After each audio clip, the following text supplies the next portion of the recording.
Hi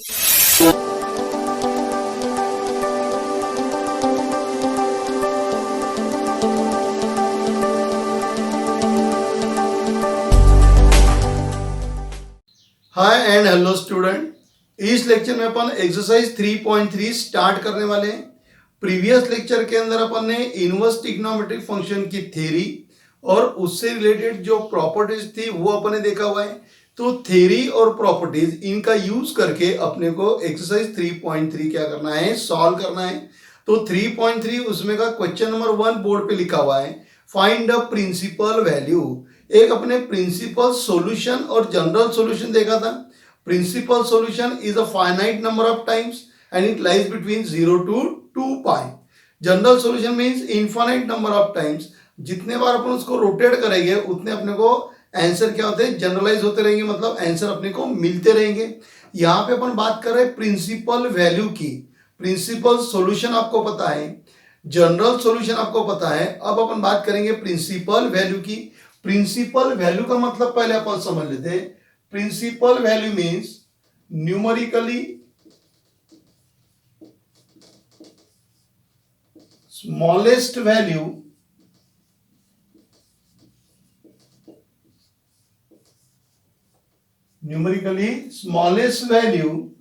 of angle, numerically smallest value of angle, that is known as principal value. एक problem लेते हैं और समझा देता हूं आपको कि स्मॉलेस्ट वैल्यू क्या होता है। अगर में जैसे कि मुझे मालूम है, मुझे देखना है कि साइन एक्स इक्वल टू 1/√2 दिया हुआ है। क्या दिया है? Sine x equal to 1/√2। तो मुझे मालूम है साइन की वैल्यू 1/√2 कब मिलती, जब आपका एक्स कितना रहेगा, π/4। साइन एक्स इक्वल टू 1/√2, तो साइन की वैल्यू 1/√2 कब रहता, व्हेन द एंगल इज π/4। अब आपको मालूम है कि साइन कैसा आपका पॉजिटिव है, जैसे अपन अल्फा लेते थे, तो ये अल्फा कितना हो गया मेरा, π/4। अल्फा कितना हो जाएगा, π/4। साइन कैसा है, पॉजिटिव है। पॉजिटिव कौन से क्वाड्रेंट में रहता है, सेकंड क्वाड्रेंट में। तो यहां पर रहेगा तो क्या होगा, पाई माइनस अल्फा।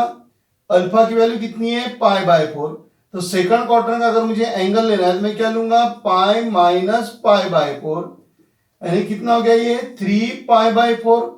तो x इक्वल टू π/4 और दूसरा क्या मिलेगा, x इक्वल टू 3π/4। ओके, जब एंगल π/4 रहेगा तब साइन की वैल्यू 1/√2 रहेगी। जब एंगल 3π/4 रहेगा तब भी साइन की वैल्यू कितनी रहेगी, 1/√2 रहेगी। यानी इसको मैं इस तरीके से लिख सकता हूं, sine π/4 equal to sine 3π/4 equal to 1/√2। तो मेरे पास में दो वैल्यू है, एक वैल्यू π/4 है और दूसरी वैल्यू कितनी है, 3π/4। इसमें से जो स्मॉलेस्ट एंगल रहेगा, इसमें से जो स्मॉलेस्ट एंगल रहेगा वो क्या हो जाएगा मेरा, प्रिंसिपल वैल्यूज। क्या हो जाएगा, प्रिंसिपल वैल्यू।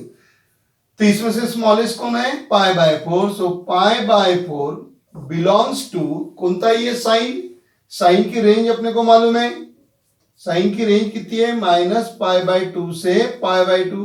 तो this π/4, the value of x is equal to π/4 and this value belong to this range. इस रेंज के अंदर वो वैल्यू रहने को ना, क्योंकि अपन ये इनवर्स ट्रिग्नोमेट्रिक फंक्शन में अपन ने रेंज और डोमेन के बारे में देखा हुआ है।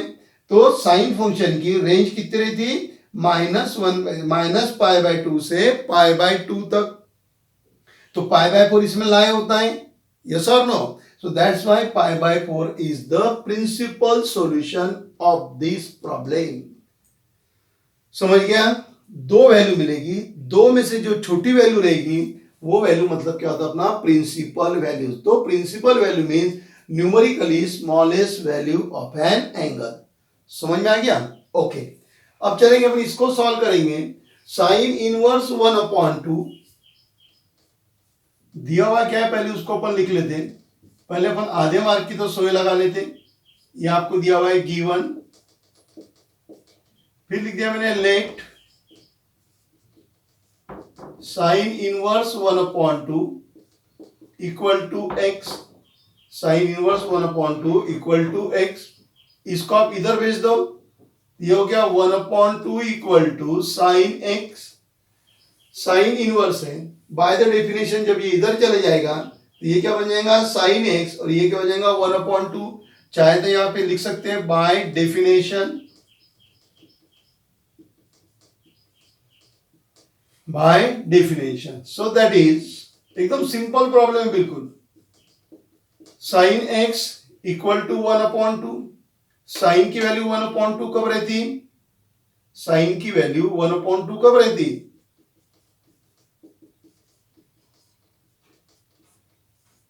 कब रहती साइन की वैल्यू 1/2, 30 डिग्री पे रहती ना। 30 डिग्री बोले तो कितना होता है π/6।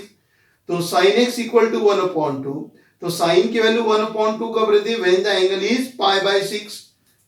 So therefore x equal to π/6, x equal to कितना हो गया π/6। क्या किया देख लीजिए स्टार्टिंग से, ये गिवन है, इसको मैंने क्या बोल दिया x बाय द डेफिनेशन, मतलब साइन को इधर भेज दिया, तो 1/2 equal to sine x, that is sine x equal to 1/2। Sine की वैल्यू 1/2 कब रहती है, when the angle is π/6, 30 degree पे रहता है, 30 डिग्री बोले तो π/6, तो x इक्वल टू कितना हो गया π/6, और π/6 रेंज में लाया हो रहा है। साइन की रेंज कौन सी है, -π/2 से लेके π/2 तक। साइन जो है आपका, साइन फंक्शन की रेंज कितनी है, -π/2 से π/2 तक। ओके, तो x equal to π/6 belongs the range of sine, so therefore the principal value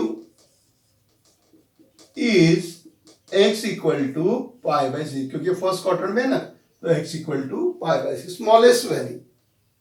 okay, समझ गया किस तरह सॉल्व किया। बाकी प्रॉब्लम में अपन इसी तरीके से लिखेंगे, सिर्फ यहाँ पे क्या होगा, रेंज अपने को देखते जाना पड़ेगा। साइन है तो साइन की रेंज, कॉस है तो कॉस की रेंज, कॉस की रेंज क्या रहेगी 0 टू π। tan, tan की रेंज, tan की रेंज क्या रहेगी ओपन इंटरवल में -π/2 से π/2 तक। कॉट की रेंज ओपन इंटरवल में 0 टू π। ओके, फिर उसके अंदर आपका कोसेक इनवर्स, कोसेक इनवर्स की रेंज क्या रहेगी आपको, कोसेक इनवर्स बोलते 1/sin यानी यही वाली रेंज आएगी, माइनस क्या करना पड़ेगा इसमें से 0। नहीं, क्यों, क्योंकि साइन 0 कितना होता है 0। जैसे जैसे प्रॉब्लम आएंगे अपन आगे बढ़ते जाएंगे। समझ में आ गया पहला प्रॉब्लम कैसे सॉल्व किया था, इसको नोट डाउन कर लीजिए, फिर मैं इसको इरेज कर देता हूं और फिर स्टार्ट करेंगे प्रॉब्लम नंबर 2।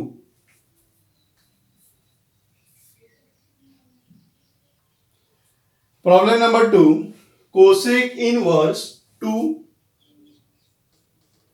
तो दिया हुआ है आपको कोसेक इनवर्स 2 आपको दिया हुआ है, it is given. Let cosec inverse 2 equal to x, इसको उधर ट्रांसफर करो, 2 equal to cosec x by definition, that is cosec x equal to 2। Cosec की वैल्यू 2 कब रहती, π/6 पे।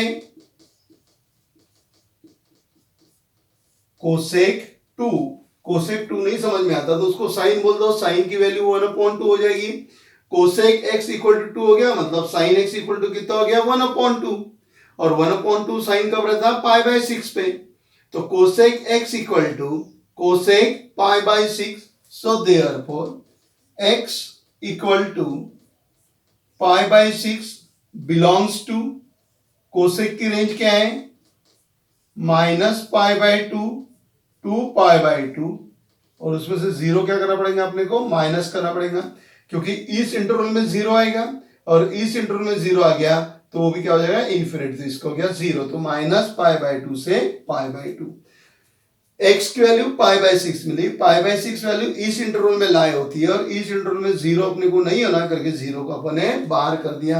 सो therefore the principal solution, sorry the principal value, therefore the principal value is x equal to π/6।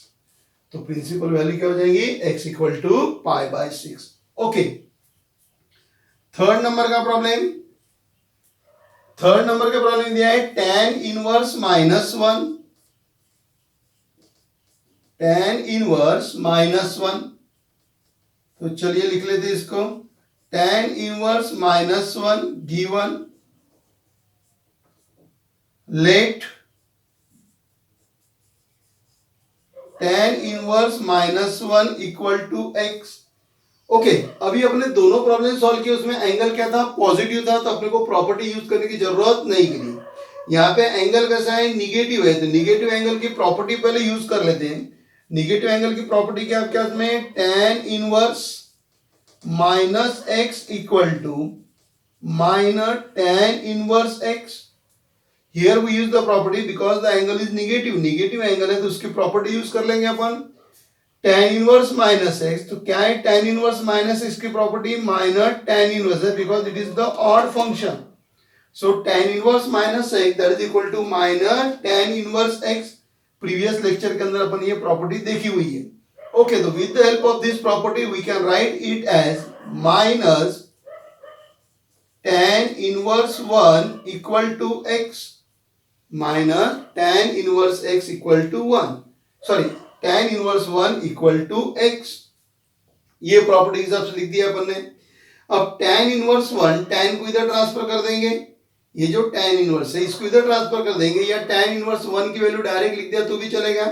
tan inverse 1 की value कितनी होती है, π/4, क्योंकि tan अपने को 1 कब पे मिलता है, जब एंगल π/4 रहेगा तब। ओके, तो अभी मैंने इसको बाय द डेफिनेशन लिख देता हूं, इसको मैं -1 इक्वल टू tan उधर भेज दिया, तो ये क्या हो गया मेरे पास में, tan x, so that is tan x equal to -1। So tan x equal to minus x की वैल्यू कितनी हो जाएगी, tan कितना हो जाएगा, π/4 पे हो जाएगा। So that is tan x equal to tan π/4। So therefore x equal to minus π/4। इस तरीके से करोगे तो भी चलेगा, डायरेक्ट अगर आपने यहाँ पे -π/4 लिख दिया तो भी चलेगा। तो ये माइनस और इसकी वैल्यू कितनी हो गई, π/4, यानी x इक्वल टू -π/4, और इस तरीके से सॉल्व करोगे तो भी चलेगा। अब x इक्वल टू -π/4 हो गया। अब ये फंक्शन कौन सा दिया अपने को, tan, तो अपने को tan की रेंज मालूम होना। tan की रेंज क्या अपने पास में, ओपन इंटरवल में -π/2 से लेके π/2 तक, और इस रेंज में -π/4 आता है। So therefore the principal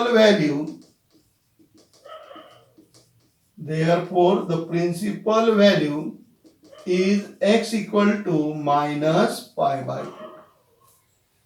okay, फिर चलेंगे प्रॉब्लम नंबर 4 की तरफ।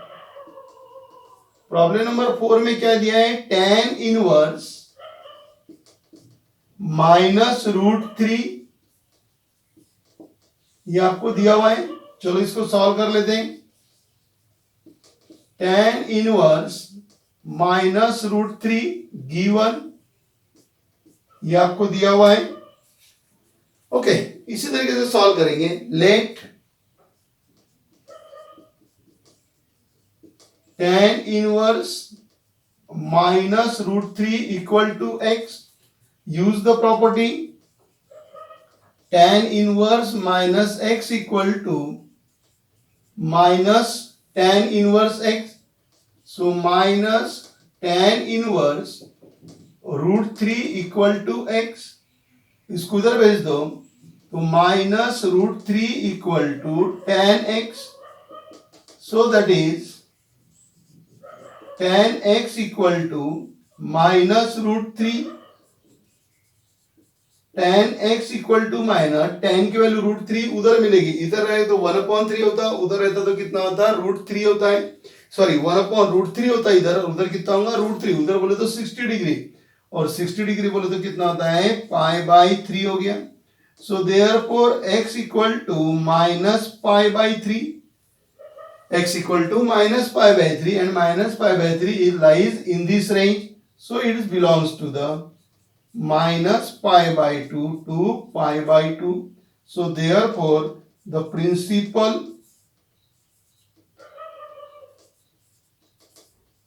Principal value is x equal to minus pi by three.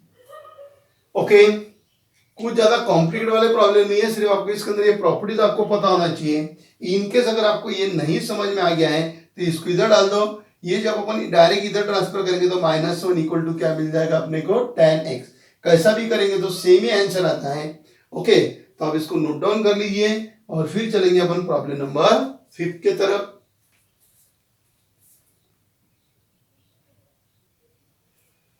Fifth number का प्रॉब्लम, साइन इनवर्स 1/√2 पॉजिटिव है तो ज्यादा सोचना नहीं पड़ेगा अपने को। तो पहली स्टेप अपनी sine inverse 1/√2 given late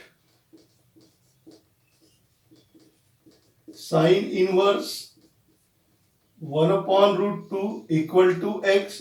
so by the definition 1/√2 equal to sine x।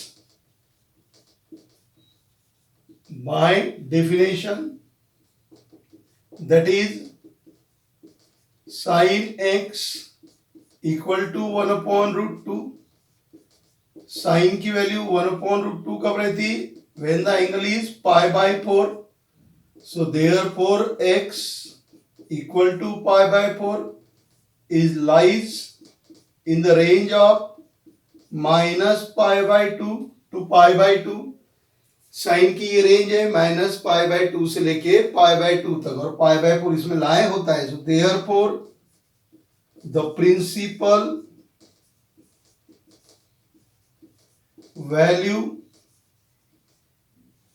Is x equal to pi by 4। The principal value x equal to pi by 4।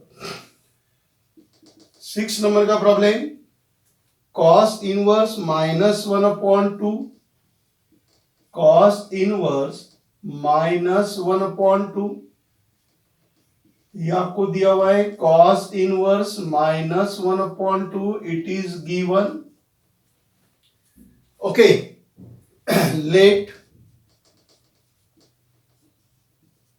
cos inverse minus 1/2 equal to x।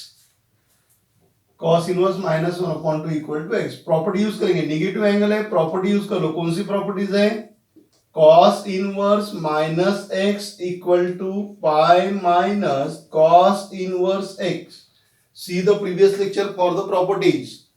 cos inverse minus x that is equal to pi minus cos inverse x। तो देखिए फिर उसके हिसाब से लिखना है। x की जगह क्या आएगा 1/2, तो क्या लिखूंगा मैं, pi minus cos inverse 1/2 equal to x।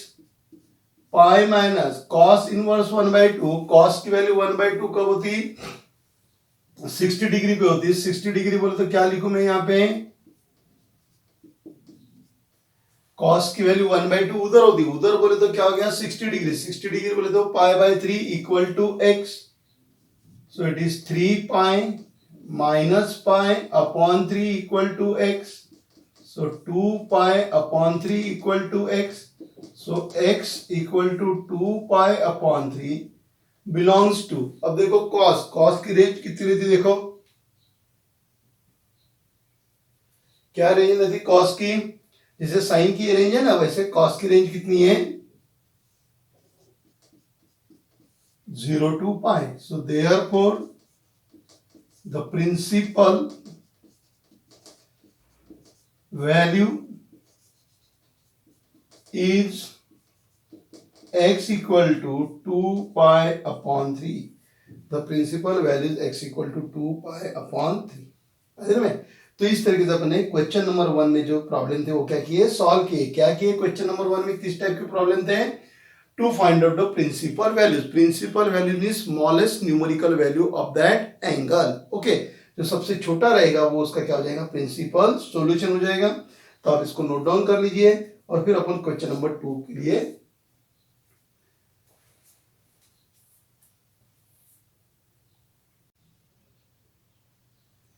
Question number 2, evaluate the following. पहला प्रॉब्लम दिया है tan inverse 1 plus cos inverse 1/2 plus sin inverse 1/2 दिया हुआ है। ओके, तो चलिए इसको सॉल्व कर लेते हैं अपन। तो आपको दिया हुआ क्या है, tan inverse 1 plus cos inverse 1/2 plus sine inverse 1/2 equal to tan inverse 1, tan की वैल्यू 1 कब रहती, π/4 पे। tan की वैल्यू 1 कब रहती, π/4 पे। cos 1/2, cos की वैल्यू 1/2 उधर रहती, उधर बोले तो π/3 प्लस साइन इनवर्स 1/2, साइन की वैल्यू 1/2 इधर रहेगी, इधर बोले तो 30 डिग्री, 30 डिग्री बोले तो π/6। अब इसको सिर्फ सॉल्व करना है आपको, so that is equal to, okay पहले इनका हिसाब कर लेते हैं। ये हो गया 3π 4π upon 12 plus π/6, so that is 7π upon 12 plus, इसकी भी सेम कर दो denominator, so 2π upon 12। Numerator denominator क्या कर दिया, सेम कर दिया इनके, यानी डिनोमिनेटर सेम कर दिया तो 2 से मल्टीप्लाई कर दिया, तो 7π plus 2π upon 12, so that is equal to 9π upon 12, so that is equal to 3π/4। तो ये जो प्रॉब्लम दिया है उसका आंसर कितना आ गया, 3π/4। ओके, सेकंड प्रॉब्लम समझ में आएगा ना, प्रॉब्लम एकदम सिंपल प्रॉब्लम, कुछ समझाने का इसमें ज्यादा नहीं है। cos inverse 1/2, cos inverse 1/2 plus 2 times sine inverse 1/2। Start करती इसको, cos inverse 1/2 plus 2 times sine inverse 1/2। cos 1/2, cos की वैल्यू 1/2 उस साइड में आएंगी, उस साइड बोले तो 60 डिग्री, 60 डिग्री बोले तो π/3, cos π/3 प्लस 2 टाइम्स साइन 1/2, 1/2 बोले तो इधर, इधर बोले तो 30 और 30 बोले तो π/6, so that is equal to π/3 plus π/3, so that is 2π/3। Base से में उसका क्या हो गया, एडिशन। ओके, चलिए थर्ड नंबर के प्रॉब्लम की तरफ। थर्ड नंबर के प्रॉब्लम में दिया है आपको tan inverse √3, tan inverse √3 minus sec inverse -2। Okay, चलिए इसको सॉल्व कर लेते हैं। So tan inverse √3 minus sec inverse -2। Okay, अब ये निगेटिव एंगल आ गया है, तो पहले इसकी जगह प्रॉपर्टी यूज कर लेंगे अपन। इसको फिलहाल ऐसा ही लिख लेते हैं, वैल्यू बाद में पुट कर लेंगे अगले स्टेप में।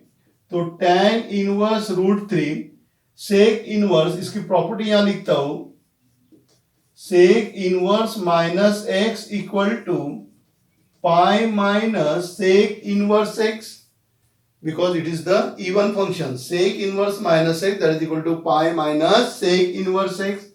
तो minus in bracket sec inverse -2, तो x के जगह क्या आ जाएगा, 2 आ जाएगा, यानी इसके हिसाब से क्या हो जाएगा, पाई माइनस sec इनवर्स, और x के जगह क्या लिख दूं मैं, 2 लिख दूं।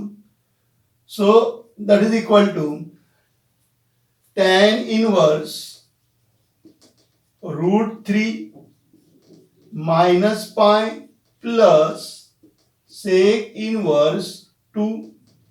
tan की वैल्यू √3 उधर मिलती है, उधर आ गया मतलब 60 डिग्री, और 60 डिग्री बोले तो π/3 माइनस पाई प्लस, ये समझ गया ना, tan की वैल्यू √3 कब रहेगी, 60 डिग्री पर रहती है, उस साइड पे बोला तो कितना हो गया, 60 डिग्री, 60 डिग्री बोले तो π/3। सेक इनवर्स 2, सेक की वैल्यू 2, अगर सेक नहीं आता तो सेक की जगह किसको रख दो, cos, तो सेक 2 बोले तो क्या हो गया, cos 1/2, और cos 1/2 बोले तो उधर, उधर बोले तो 60, और 60 बोले तो π/3। बस सिंपल तरीका है सॉल्व करने का। ये दोनों को मैं π/3 प्लस π/3, जैसे अभी अपन ने कर दिया था π/3 प्लस π/3, तो कितना हो गया था, 2π/3।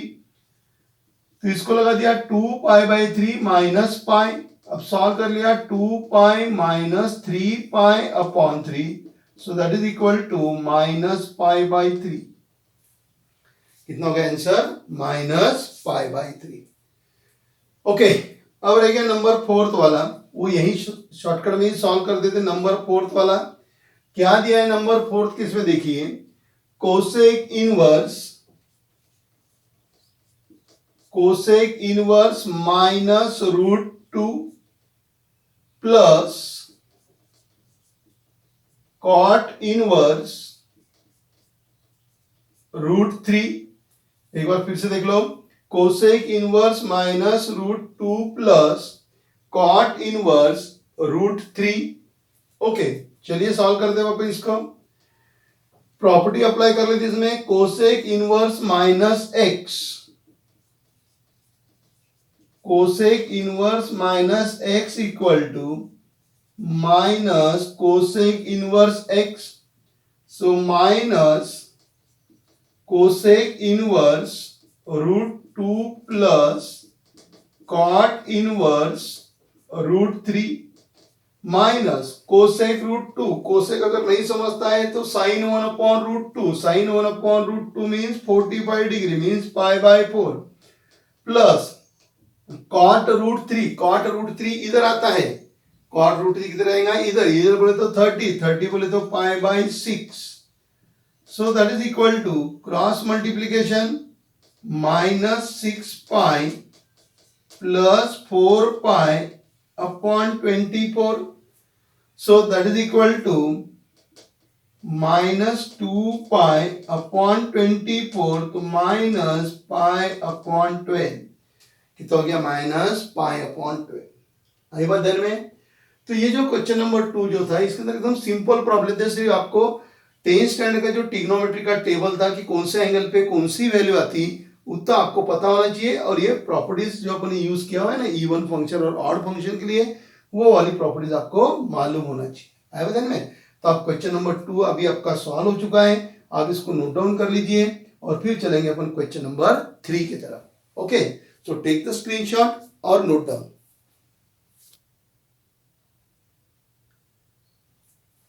Problem number 3, prove the following. उसमें का पहला दिया हुआ है sine inverse 1 upon root 2 minus 3 times sine inverse root 3 upon 2 equal to minus 3 pi by 4।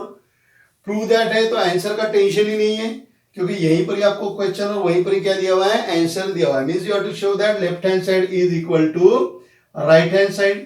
तो चलिए पहले लेफ्ट हैंड साइड ले लेते हैं। तो left hand side equal to sine inverse 1 upon root 2 minus 3 times sine inverse root 3 upon 2। Sine inverse 1 upon root 2, sine की value 1 upon root 2 कब रहती है? 45 degree, means pi by 4 minus 3 into sine inverse root 3 upon 2, root 3 upon 2 उधर 60 degree, 60 degree means pi by 3, 60 degree means pi by 3, 3 3 cancel हो गया, so pi upon 4 minus pi. Solve करेंगे, pi minus 4 pi upon 4, that is equal to minus 3 pi upon 4, and that is equal to right hand side. So therefore sin inverse 1 upon root 2 minus 3 times sin inverse root 3 upon 2 equal to minus 3 by 4, hence proved. Okay, एकदम simple problem है, सिर्फ आपको table learn होना चाहिए। Okay, अब चलेंगे अपन problem number 2 के तरफ। थर्ड, उसमें का second, sign inverse minus 1 upon 2। ये माइनस अगर आया तो थोड़ा सा इसकी तरफ ध्यान रखना है। Sine inverse minus 1 upon 2 plus cos inverse minus root 3 upon 2 equal to cos inverse minus 1 upon 2, cos inverse minus 1 upon 2। Okay, तो consider the left hand side. Left hand side equal to sine inverse minus 1/2 plus cos inverse minus √3/2। अब sign inverse minus, तो पहले वो formula देख लेंगे अपन कौन सा है। Sine inverse minus x equal to minus sine inverse x, और दूसरा अपने पास में cos inverse minus x equal to pi minus cos inverse x. Sine, क्योंकि ये ऑड फंक्शन है और ये इवन फंक्शन है, साइन इनवर्स माइनस 1/2, तो क्या हो जाएगा minus sine inverse 1/2 plus cos inverse minus x means pi minus cos inverse √3/2, √3/2, so that is equal to minus sign की वैल्यू 1/2, साइन इज 1/2, साइन की वैल्यू 1/2 इधर रहती, 1 इधर बोले तो कितना हो गया 30 बोले तो कितना हो गया π/6 plus pi minus cos inverse √3/2, उसकी भी वैल्यू इस साइड में रहेंगी 30 डिग्री पे रहती है, तो वो भी कितना हो गया π/6। ये दोनों -π/6 -π/6, तो ये हो गया -2π/6 plus pi, so that is equal to -π/3 plus pi, so that is equal to -π plus 3π/3, so that is 2π/3, give as equation number 1। अब राइट हैंड साइड की बात कर लेंगे, तो राइट हैंड साइड में आपको क्या दिया हुआ है, cos inverse minus 1/2, cos inverse minus x वाला फॉर्मूला फिर से यूज करना पड़ेगा, ये हो जाएगा cos inverse minus x equal to pi minus cos inverse x, so that is equal to pi minus cos inverse 1/2, so that is pi minus cos में 1/2 उस साइड में आएगा, मतलब 60 डिग्री पे आएगा, यानी π/3 पे आ गया, तो ये हो गया 3π minus π/3, so that is equal to 2π/3। so from 1 and 2 इधर भी 2π/3 2π/3, so from 1 and 2 left hand side equal to right hand side, और नीचे प्रॉब्लम लिखना है, so therefore sine inverse minus 1/2 plus cos inverse minus √3/2 equal to cos inverse minus 1/2, hence proved, hence proved. आइडल में क्या था, दोनों प्रॉब्लम के अंदर आपको प्रूव करना था left hand side equal to right hand side, corresponding अपने देख लिया कौन कौन से एंगल पे ये वैल्यू लाया होती है, उसको लेके सिंप्लीफाई किया, जो काम प्रॉब्लम नंबर 1 में किया वैसा ही काम किया अपने प्रॉब्लम नंबर 2 में किया। टेक द स्क्रीनशॉट और फिर अपन सॉल्व करेंगे problem number 3।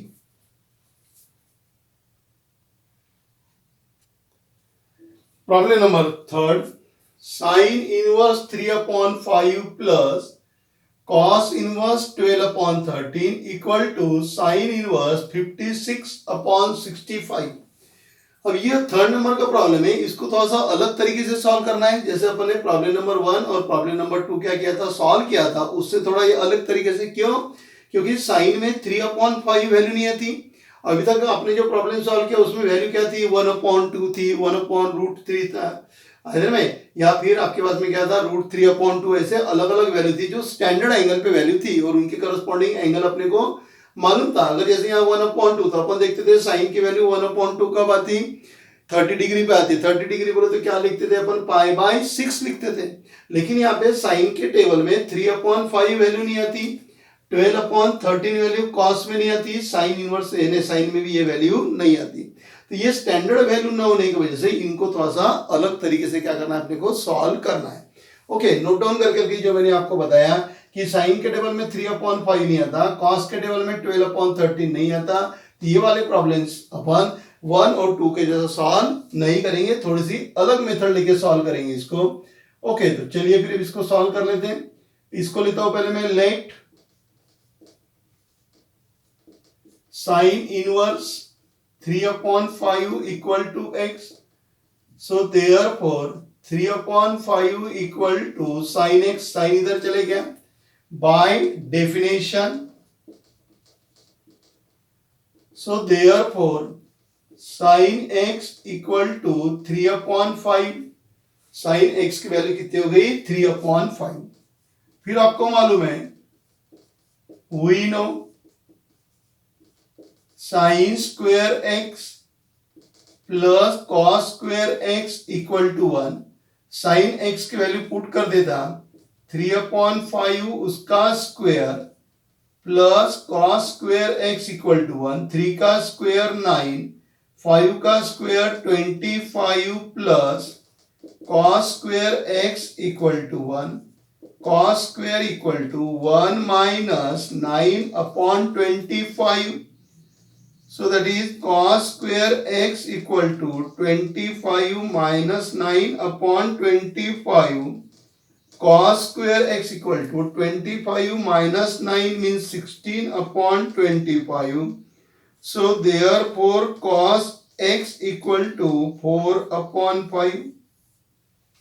Okay, sin x की वैल्यू कितनी आ गई आपके पास में 3/5, cos x की वैल्यू कितनी है 4/5। तो जैसे अपने साइन इनवर्स 3/5 को x लेके सॉल्व किया, वैसे ही इसको भी सॉल्व करना है। तो यहां फिर से लिखेंगे अपन, let cos inverse 12/13 equal to y, so by the definition 12/13 equal to cos y, by definition, so therefore cos y equal to 12/13। Okay, sine x पे से अपने किसकी वैल्यू निकाला, cos x की वैल्यू निकाला, cos y पे से किसकी निकालेंगे आप, साइन y की निकालेंगे, यही वाला कंसेप्ट यूज करके। So we know sine square y plus cos square y equal to 1, so it is sine square y 12/13 उसका स्क्वायर इक्वल टू 1। इसको उधर ट्रांसफर करेंगे या यहीं पर ले लेते उसको, सो that is sine square y plus 12 का स्क्वायर 144, 13 का स्क्वायर 169 इक्वल टू 1 आता है ना square, so that is sine square y equal to 1 minus 144/169, sine square y 169 minus 144/169। तो sine square y equal to 9 में से 4 गया 5, 6 में से 2 4 गया 2, 0 169, so therefore sine y equal to 5/13, sine y equal to 5/13। Okay, अब मेरे पास में चार वैल्यूज है, sine x, cos x, cos y और साइन y। मुझे यहाँ पे क्या होना, साइन होना, यहाँ पे क्या होना आपको, साइन। तो मैं यहाँ पे साइन x प्लस y वाला कंसेप्ट यूज कर लेता हूं। कौन सा यूज किया मैंने concept, sine x plus y। क्या हो जाएगा साइन x प्लस y का, sine a plus b, sine a into cos b plus cos a into sine b, sine a plus b, sine a into cos b plus cos a into sine b। ये हो गया मेरे में sine x plus y equal to sine x, what is the value of sine x 3/5, cos y 12/13 plus cos x 4/5, sin y 5/13, So that is equal to 36 upon 5. 13 5s are 65 plus 20 upon 65. So that is equal to 56 upon 25. Problem simple है, थोड़ा सा lengthy है. तो क्या हो गया, sine x plus y equal to 56, इसको उधर ट्रांसफर करो, तो हो गया x plus y equal to sine inverse 56 upon 65. Sine inverse 56 upon 65 x की वैल्यू क्या है, साइन इनवर्स 3/5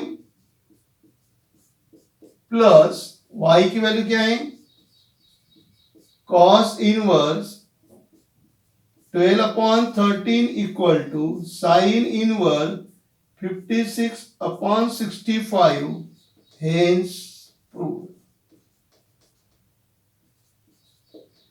ऐसे में पहले दोनों प्रॉब्लम की तरह ये सॉल्व नहीं हुआ. क्यों नहीं हुआ, क्योंकि ये स्टैंडर्ड वैल्यूज नहीं है, यानी इसके करस्पॉन्डिंग कौन से एंगल है वो अपने को मालूम नहीं है, इसलिए अपने को ये दूसरी मेथड से क्या करना पड़ा, प्रॉब्लम सॉल्व करना पड़ा. थोड़ा सा प्रॉब्लम लेंदी है, आप इसको नोट डाउन कर लीजिए या इसका स्क्रीनशॉट ले लीजिए और फिर तैयार रहिए प्रॉब्लम नंबर 4 के लिए.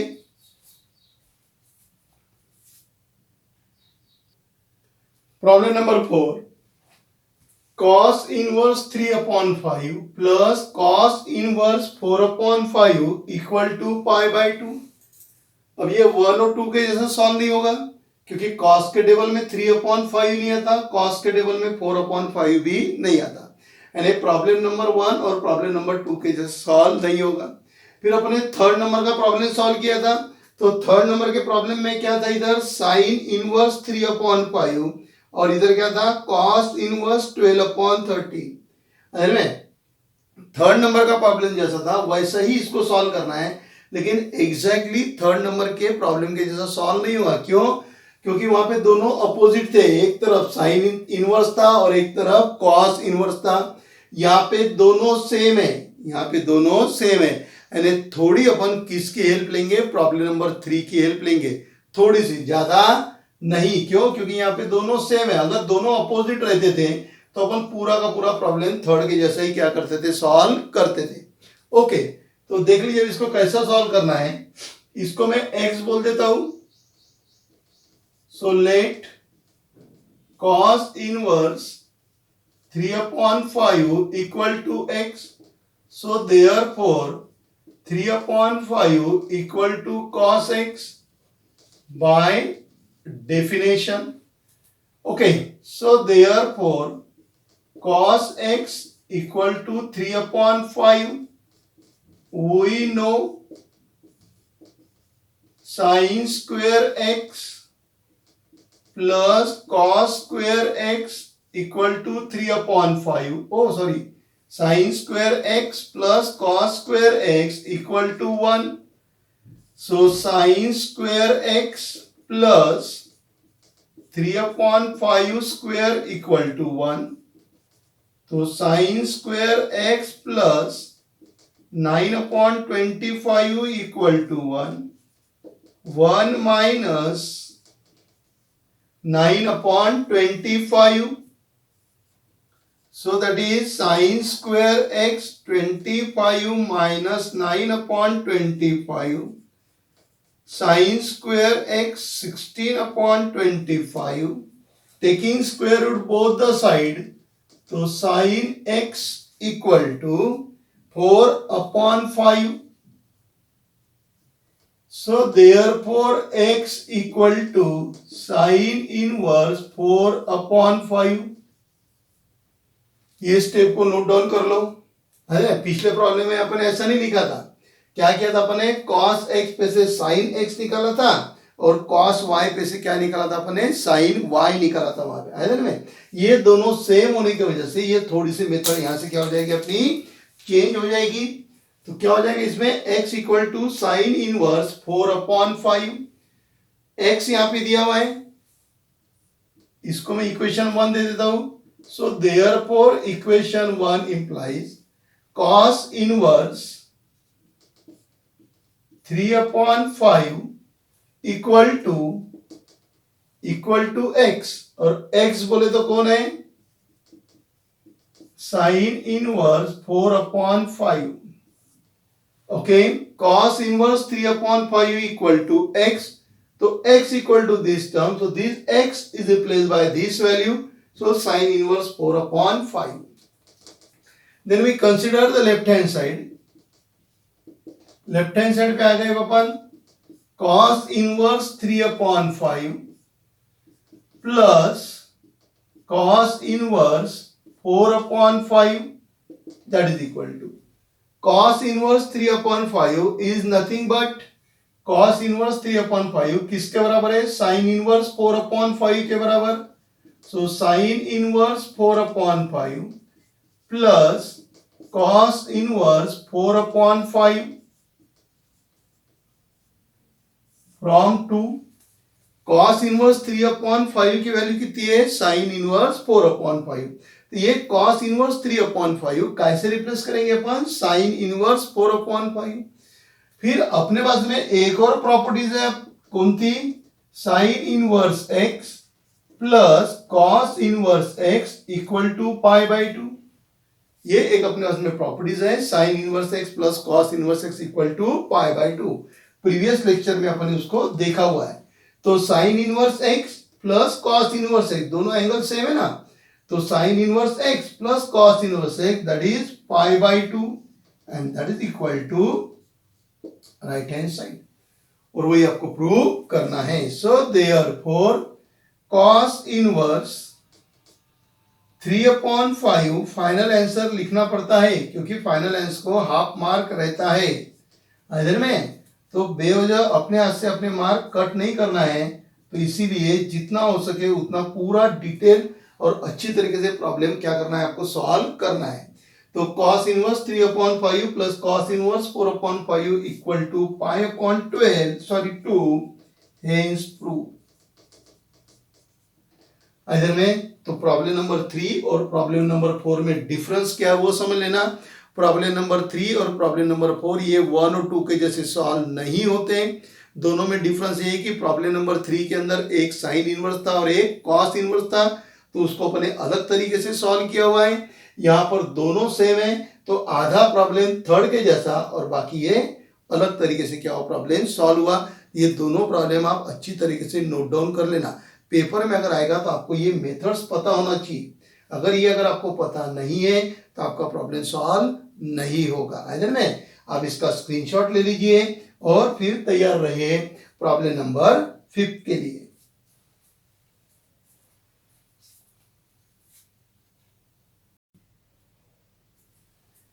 Problem number 5, tan inverse 1/2 plus tan inverse 1/3 equal to π/4. tan के टेबल में 1/2 नहीं आता, 1/3 भी नहीं आता, 1/√3 आता लेकिन 1/3 नहीं आता और 1/2 भी नहीं आता. इसका मतलब 1 और 2 के जैसा सॉल्व नहीं होगा. 3 और 4 के जैसा होता है. ये देखिए दोनों जगह सेम है, यानी प्रॉब्लम नंबर 4 में जा रहा. अब मेरे पास में tan inverse a plus tan inverse b का फॉर्मूला है. मेरे पास में cos inverse a plus cos inverse b का फॉर्मूला नहीं था, करके अपने वो मेथड से सॉल्व किया. यहां पर अपन क्या करेंगे, tan inverse a plus tan inverse b वाला फॉर्मूला यूज करेंगे. तो पहले इसको अपन ले लेते हैं left hand side. Left hand side में क्या है मेरे पास में, tan inverse 1/2 plus tan inverse 1/3. Formula यहां पे मेंशन कर देता हूं. कौन सा फॉर्मूला है, tan inverse a plus tan inverse b equal to tan inverse a plus b/1 minus a into b.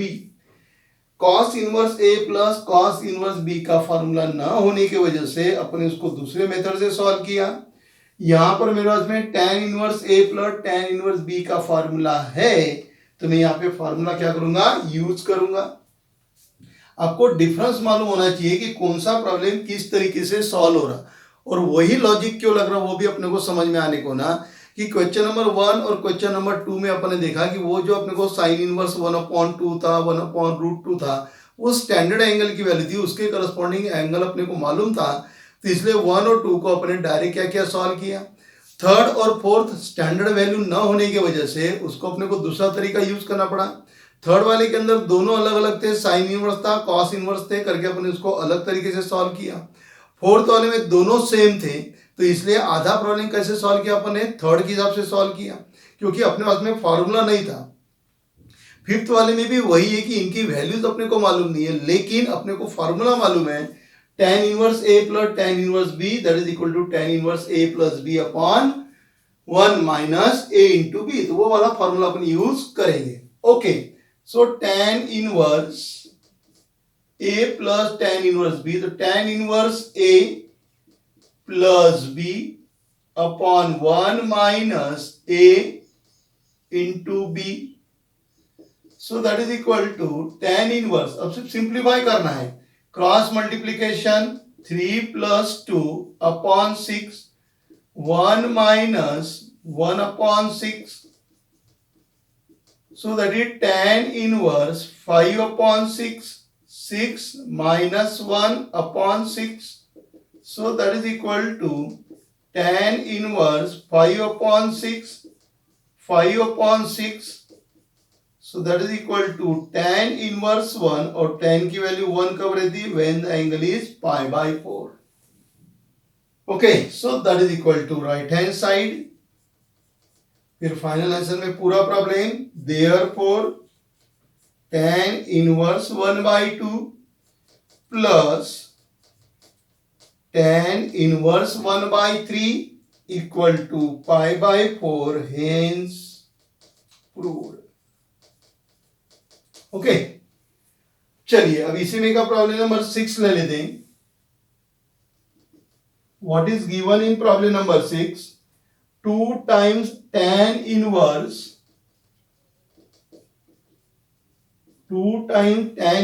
1 upon 3 equal to tan inverse 3 upon 4. Consider the left hand side, तो left hand side equal to 2 times tan inverse 1 upon 3. अब ये 2 times है, तो अब इसको split कर दो, tan inverse 1 upon 3 plus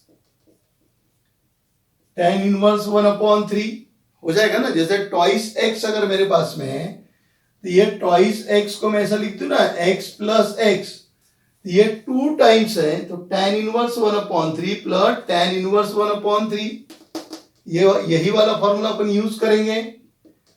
ये a की वैल्यू, तो क्या हो गया फिर, tan inverse a plus tan inverse b, tan inverse a plus b upon 1 minus a into b, so that is equal to tan inverse, दोनों का हिसाब कर लिया तो 2 अपॉन 3, बेस सेम है तो 1 प्लस 1 कितना होगा 2, so that is equal to 1 minus 1 upon 9, so that is equal to tan inverse 2 upon 3, 9 minus 1 upon 9, so that is tan inverse 2 upon 3, 8 upon 9, so that is tan inverse 2 upon 3, 9 upon 8, so tan inverse 2 ones are 4, 3 ones are 3, so that is 3 upon 4,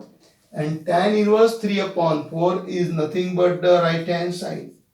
दोनों problem एक ही तरीके से solve किया हुआ है। यहाँ पे आपको स्प्लिट करके दिया हुआ था, यहाँ पे स्प्लिट करके दिया हुआ नहीं था, तो अपन इसको क्या कर दिया, स्प्लिट कर दिया। So therefore 2 times tan inverse 1 upon 3 is equal to tan inverse 3 upon 4. Okay, hence proved. काम का सेंटेंस तो रह गया, पूरी मेहनत की अपन और मेन पॉइंट लिखना ही छोड़ दिया, हेंस प्रूव्ड। है में, so in this way we solve the problem number 5 and problem number 6। अब अपन सॉल्व करेंगे प्रॉब्लम नंबर 7। आप इसका स्क्रीनशॉट ले लीजिए, दोनों में डिफरेंस क्या है वो ध्यान में रखिए। थर्ड नंबर फोर्थ नंबर में क्या डिफरेंस था वो देखिए, फर्स्ट और सेकंड में क्या डिफरेंस है वो देखिए। अगर आप कंपैरेटिवली अगर आप स्टडी करके प्रॉब्लम सॉल्व करोगे तो फिर आपका कोई कंफ्यूजन होगा नहीं और प्रॉब्लम गलत होने के चांसेस भी बहुत कम रहेंगे। आइए में अब अपन किसकी तरफ चलेंगे, प्रॉब्लम नंबर 7 की तरफ चलेंगे। Problem number 7, tan inverse cos theta plus sin theta upon cos theta minus sin theta equal to pi by 4 plus theta. Theta is lies between minus pi by 4 to pi by 4. Okay, consider the left hand side. So left hand side equal to tan inverse cos theta plus sin theta upon cos theta minus sin theta. So divide the numerator and denominator by cos theta, या cos theta common निकाल दे, दोनों का मतलब एक ही होता है। आप यहां से cos theta कॉमन निकालो तो cos theta कॉमन निकालोगे तो क्या रहेगा, 1 प्लस कॉमन निकालना मतलब डिवाइड करना, तो cos theta upon cos theta 1, sin theta upon cos theta कितना हो जाएगा, tan theta। यहां से भी cos theta बाहर आ जाएगा तो क्या हो जाएगा, 1 माइनस tan थीटा। डिवाइड करना और कॉमन निकालना एक ही बात है, divide the numerator and denominator by cos theta तो भी चलेगा, take out the cos theta common from the numerator as well as denominator तो भी चलेगा। फिर वो जो कॉमन निकालेंगे वो दोनों क्या हो गए, आपस में कैंसिल हो गए। So that is equal to, अब मैंने इसको ऐसा लिख दिया, tan inverse 1 plus tan theta upon 1 minus, यहां पर 1 ले लिया, इंटू tan थीटा। 1 से आप किसी को भी मल्टीप्लाई करो कुछ असर गिरता क्या, नहीं। So that is equal to tan inverse, tan में 1 वैल्यू कब रहती है, when the angle is pi by 4। ये 1 की जगह क्या लिखा मैंने, tan pi by 4 plus tan theta 1 minus tan pi by 4, this 1 is also replace by tan pi by 4। ये 1 को रिप्लेस नहीं करना है क्योंकि अपने को फॉर्मूले में एडजस्टमेंट करना है, करके अपन ये सब कर रहे हैं, tan थीटा। ओके, अब मेरे पास में एक फॉर्मूला है, tan inverse a plus b upon 1 minus a into b, that is equal to tan inverse a plus tan inverse b। ये फॉर्मूला अभी अपने इसके पहले के प्रॉब्लम में यही वाला फॉर्मूला यूज किया था अपन ने, tan inverse x plus tan inverse y equal to tan inverse x plus y upon 1 minus x into y. Okay, ये दिया हुआ था, ये निकाला, अब ये है उसमें से वो लिख देंगे अपन। So with the help of that formula we can write that is equal to tan inverse, ये देखो tan inverse a plus b upon 1 minus a into b. ये जो है ये a है और ये क्या है b, तो लिख डालेंगे अपन tan इनवर्स a। ये a की वैल्यू है, a की वैल्यू कितनी है, tan पाई बाय 4 है, तो tan inverse a plus tan inverse b। a की वैल्यू और ये b की वैल्यू ध्यान में रखिए, tan इनवर्स b, b की वैल्यू क्या है, tan थीटा, तो tan इनवर्स और tan कट गया, क्या रह गया अपने पास में, पाई by 4 plus tan inverse and tan get cancel, so that is equal to theta and that is nothing but the right hand side, pi by 4 plus theta. So therefore tan inverse in bracket cos theta plus sin theta upon cos theta minus sin theta equal to pi by 4 plus theta, hence proved. Simple problem था। Okay, थोड़ा सा adjustment आपको ध्यान में रखना है। Okay, अब चलेंगे अपन प्रॉब्लम नंबर 8 के तरफ। प्रॉब्लम नंबर 8 क्या दिया है आपको, tan inverse under root 1 minus cos theta 1 plus cos theta equal to theta by 2 if theta lies between minus pi to pi. Okay, consider the left hand side.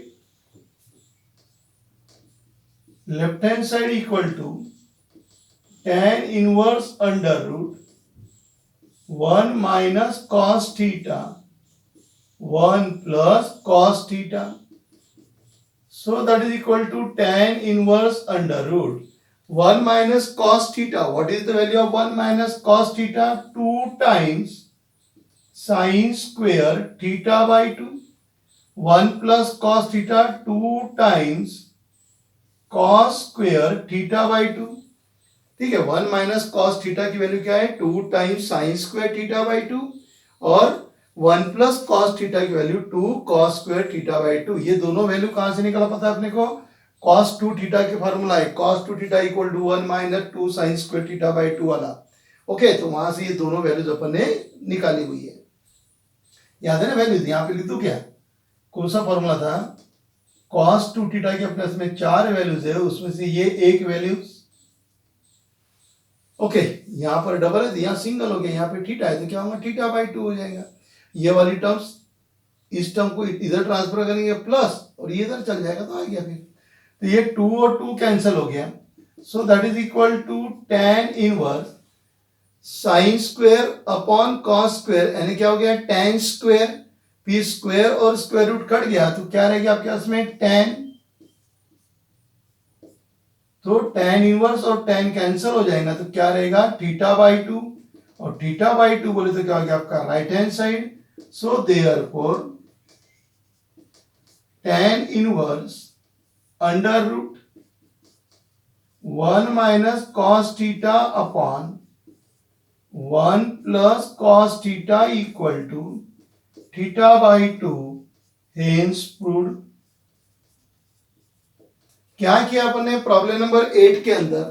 Problem number 8 के अंदर अपन ने 1 minus cos theta और 1 plus cos theta की value put किया.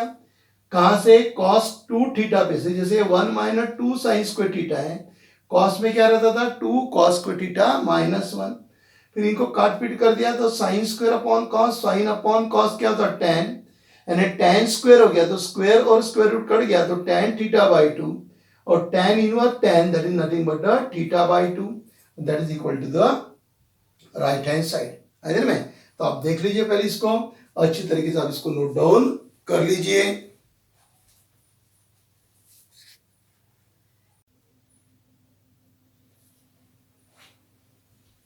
तो यहां पे अपने प्रॉब्लम नंबर 7 और प्रॉब्लम नंबर 8 क्या किया? कंप्लीट किया. दोनों प्रॉब्लम के अंदर क्या था? आपको एक फार्मूला यूज करना था. यहाँ पे कौन सा फार्मूला यूज करना था आपको? tan inverse a plus b upon 1 minus a into b, that is tan inverse a plus tan inverse b. और यहाँ पे cos 2 थीटा की वैल्यूज आपको लिखना था in terms of sine and in terms of cos. Okay, तो यहाँ पर आपने क्वेश्चन नंबर 3 क्या किया? कंप्लीट किया. इसी के साथ में एक्सरसाइज 3.3 भी यहाँ पे आपकी क्या हो गई? कंप्लीट हो गई. और उसके साथ में चैप्टर नंबर 3 जो अपन देख रहे थे ट्रिग्नोमेट्री फंक्शन, वो भी क्या हो गया आपका? यहाँ पर खत्म होता है. ओके, नेक्स्ट लेक्चर के अंदर अपन अगले नए चैप्टर के बारे में देखेंगे. बहुत सारे बच्चे जो कमेंट्स में डालेंगे उसके हिसाब से अपन डिसाइड करेंगे कि कौन सा चैप्टर स्टार्ट करना है करके. लेकिन उसके पहले अगर आपको ये वीडियोस पसंद आता है तो आप इसको लाइक कीजिए, अपने ग्रुप में अपने फ्रेंड्स को ज़्यादा से ज़्यादा इनको आप शेयर कीजिए और मेरे चैनल को आप सब्सक्राइब कीजिए. फिर अपन मिलेंगे नए चैप्टर के साथ में नए लेक्चर के अंदर. तब तक के लिए बाय.